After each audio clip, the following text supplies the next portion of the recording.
just out of my own personal interest, when you went to work with Stirling, at that point you were still Corbusier was the master poet, and what was that like going and working for Stirling, Well, when I and was at relationship with Corbusier's work at that time?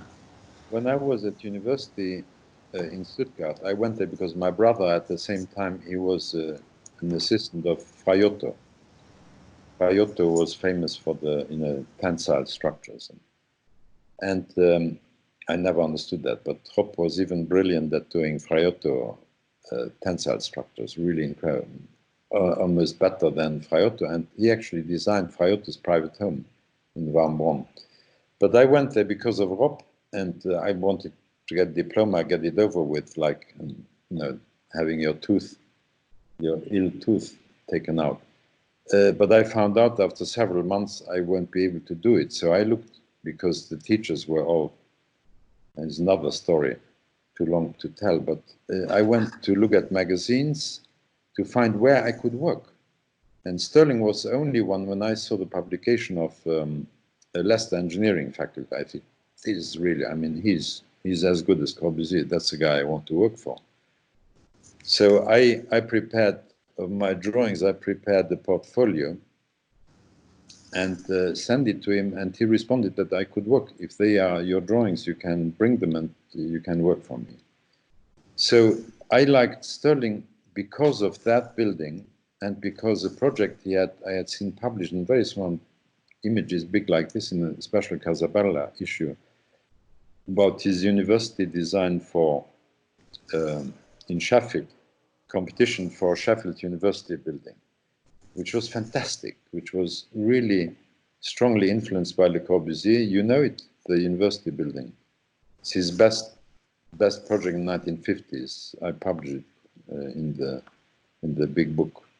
But it was strongly influenced by the secretariat of Le Corbusier in Chandigarh, and also it's very, it has lecture halls which are hanging in a structure, and so everything is very clear. Typologically, you can read the building for what it is used.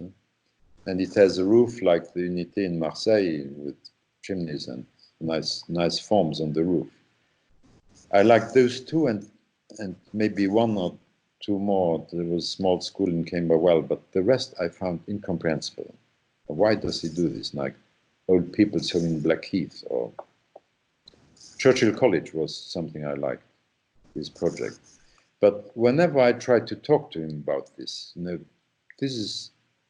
Leicester is really a piece of genius. How did that come about? He didn't want to talk about it. I said, but this is a key. It's a primer for an entire opus, for a life work. And Blackheath is just a dead end. So he said, you don't understand.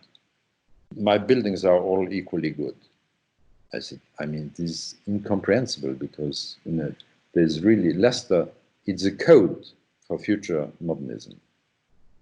To make typological, the laboratory, the lecture hall, the service building, the staircases, the lifts, everything is explained by form, and non-ambiguous, and beautifully composed in the most exquisite proportions. It's delicate in detail. It was not very well built, but I mean, it was technically not very refined, so it degraded very quickly, unfortunately. But it's probably restored not very well either. But it was a piece of genius which could have, and I said we should develop this, but he said, you don't understand. I didn't want to get into any discourse. But he liked Corbusier's books, and he loved the graphics, and it was a real Stalinist operation. we manipulated history, but who cares? Because the outcome is to make a beautiful book with a message which is coherent. And because his drawings as a student, they were just horrendous. I mean, like a bad student of they are now being published as historic documents, but they are really horrible. I mean, like bad Frank Lloyd Wright, But he had a few works which were very consistent, and particularly I found out they were incredibly influenced by, I found a book at Zwammer's in London on Top Shelf, which had been published in 1947 or 49 in Ljubljana. And there was a building like the Sheffield University building, almost, was not as good. But students of Plečnik and Ravnikar in Ljubljana, they had produced these beautiful projects which were both urban, classical, and modernist. Fantastic. And I lost it and then found it after years of search. And I remember when I showed Stirling this book, which was impeccably printed, when I showed this, I said, Jim, do you know this? He blushed. And he was not the person to blush. I mean, ask his friends, he was always impervious.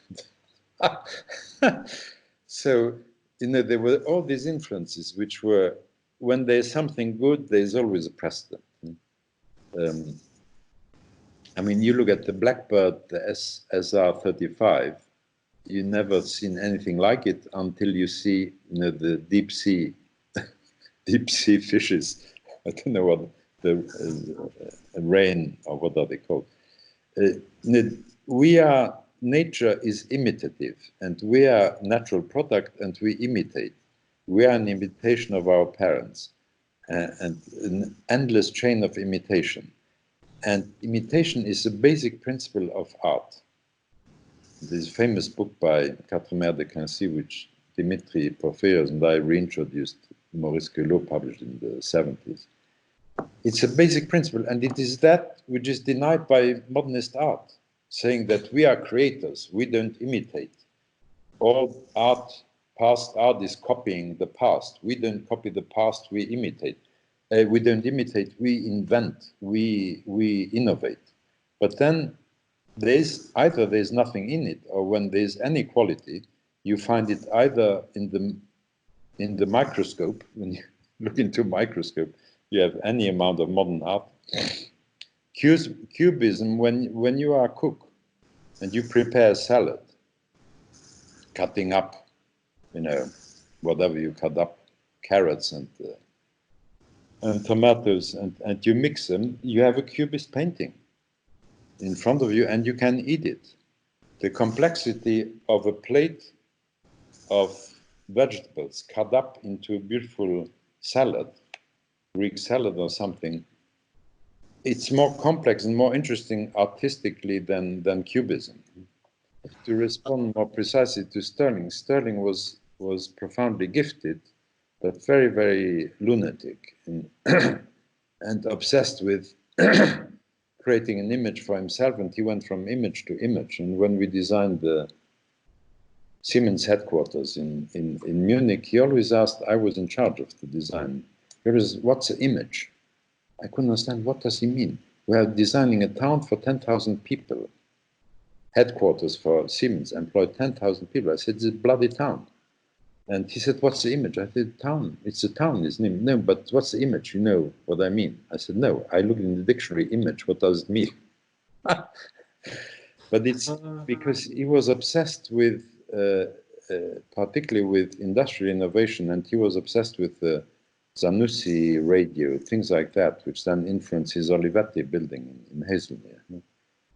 He was not a thinker, he had no theory. And it is really, for me, it was really, when I wanted to get into something more serious than making interesting buildings, when you have to design in a town, what is your theory? And he had no theory. So it was, for me, important. The most important architect at the time, living architect at the time, had no theory, had no clue what, if we add up all these buildings, what the world will be like. And so that's what woke me up. And as I had grown up in a beautiful town, was educated in beautiful buildings in Ashtonab. That was what I always fell back onto, because it was something graspable, something one had liked, like music. You know what you like in music. It didn't need to be explained. And and then, because I couldn't find, when I saw my city of Luxembourg being mauled by idiotic theories, I started writing articles, but in order to underlay your authority, you need quotes, and I thought, who could one recommend here to, to take care of this town without destroying it? And there was nothing. There was nobody. I mean, Aldo Rossi was hardly known then, but I mean, he was just doing little square windows. He had no clue about urbanism, even though he wrote a book about the architecture of a city. There's nothing in it about urbanism. It's just the feeling of urbanity. Because they were like spoiled kids growing up in beautiful towns, but thinking that's the past. And so one had to fabricate one's own theory. Particularly when I started teaching, I wanted students not to be just doing little things without knowing what the context is. So they had to do research, urban research, and to see that they operate in a larger network of relations and the geographical and human and cultural.